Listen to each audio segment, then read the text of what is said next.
We continue to consider whether and to whom certain harms occur with the pursuit of certain prenatal genetic procedures with Dina Davis's article. Davis is dealing specifically with a question of how genetic counselors, who are trying not to force their values onto their counselees, should deal with situations in which the counselees desire to deliberately conceive a fetus possessing some condition outside of the normal range of conditions. We shouldn't use the word disability here because at this point I think it's clear that these conditions are that she considers are achondroplasia and deafness. It's not clear that they are actually disabilities. Right? It depends on whether we go with the medical or social model. So to begin, let's imagine that we are employed as genetic counselors who are to lay out the various options for prospective parents, Ahmed and Zainab, who are going to be taking advantage of IVF. We can tell them just which traits and conditions are known to be genetically influenced and what the chances are that we can select for them or against them in the process. And the situation we can presume is that Ahmed and Zainab have donated eggs and sperm, and in laboratory conditions, several embryos have been created. The question then is which of these embryos to implant into Zainab. The embryos will have different genetic profiles from the others.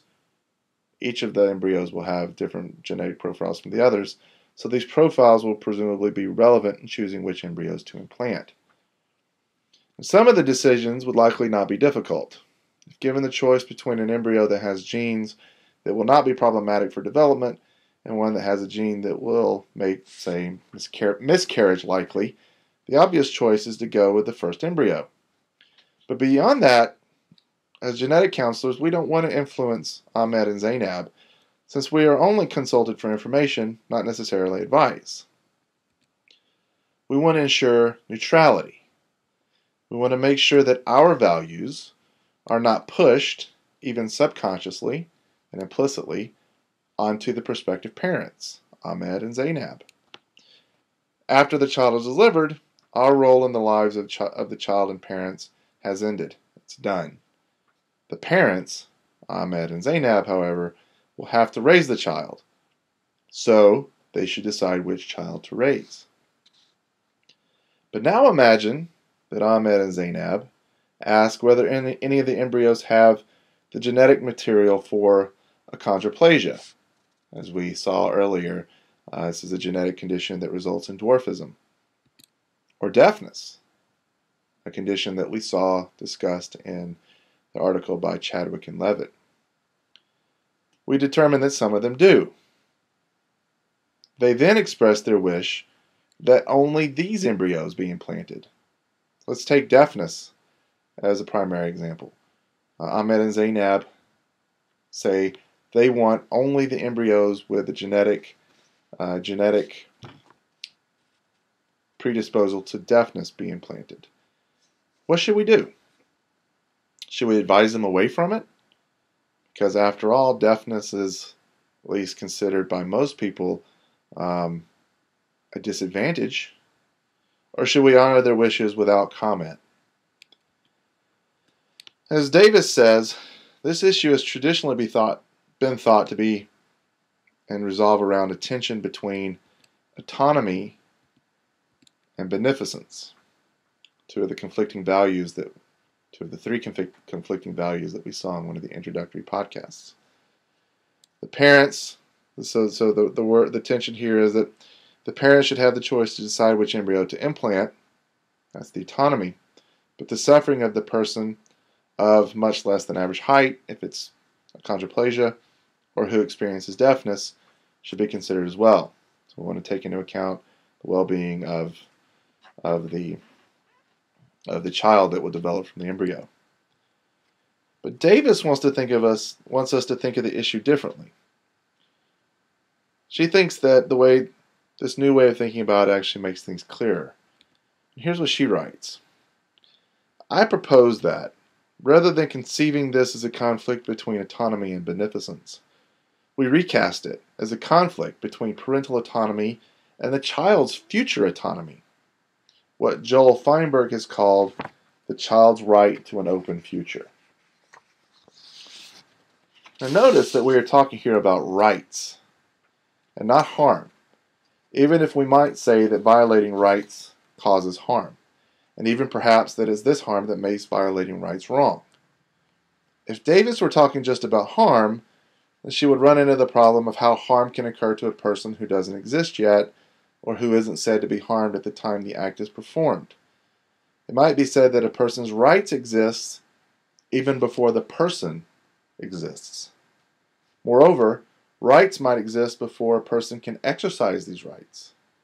These are what Joel Feinberg calls rights in trust. One of these rights, Feinberg claims, is the right to an open future. There are two good examples to illustrate this that we will discuss in class. The first one, the Jehovah's Witness and blood transfusion case, and the other, the Amish education case. In both of these cases, Feinberg thinks that a child's right to have many options open in adolescence and adulthood are violated by, on the one hand, not allowing a necessary blood transfusion, and on the other, a high school education. Davis believes, with Feinberg, that in both of these cases, decisions made by the parents close off certain paths of possibility. Of course, in our country, we want to preserve certain inalienable rights, like the freedom of religion, but when we ask just why freedom is important, Davis argues, we discover that, as Mill suggested, John Stuart Mill suggested, it's because we want to have lots of options on the table. We want diversity. Now, the root of the problem with the two situations, the Amish case especially, is that we want to honor the group's autonomy, even though the group is opting for limiting options within it. Davis writes, if the goal of a liberal democracy is to actively promote something like the greatest number of choices for the greatest number of individuals, this seems to entail hostility toward narrow choice communities like the Amish.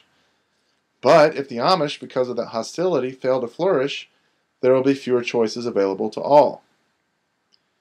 The problem then is that we have two goals.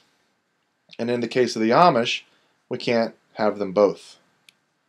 But then we might be tempted to say that if we can't have them both in this case, then we should pick one or the other for all cases. But Davis argues that there is actually a compromise. She says, a liberal state must tolerate even those communities most unsympathetic to the liberal idea of individual choice. However, this tolerance must exist within a limiting context, which is the right of individuals to choose which communities they wish to join and to leave if they have a mind to.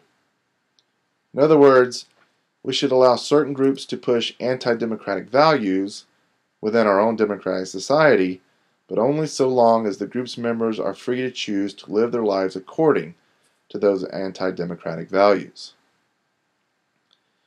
In the Amish case, however, the children who are not educated beyond the 8th grade don't really have the freedom to choose whether to stay in the group after they have reached adulthood, since a life outside of the group is severely constrained by their lack of education.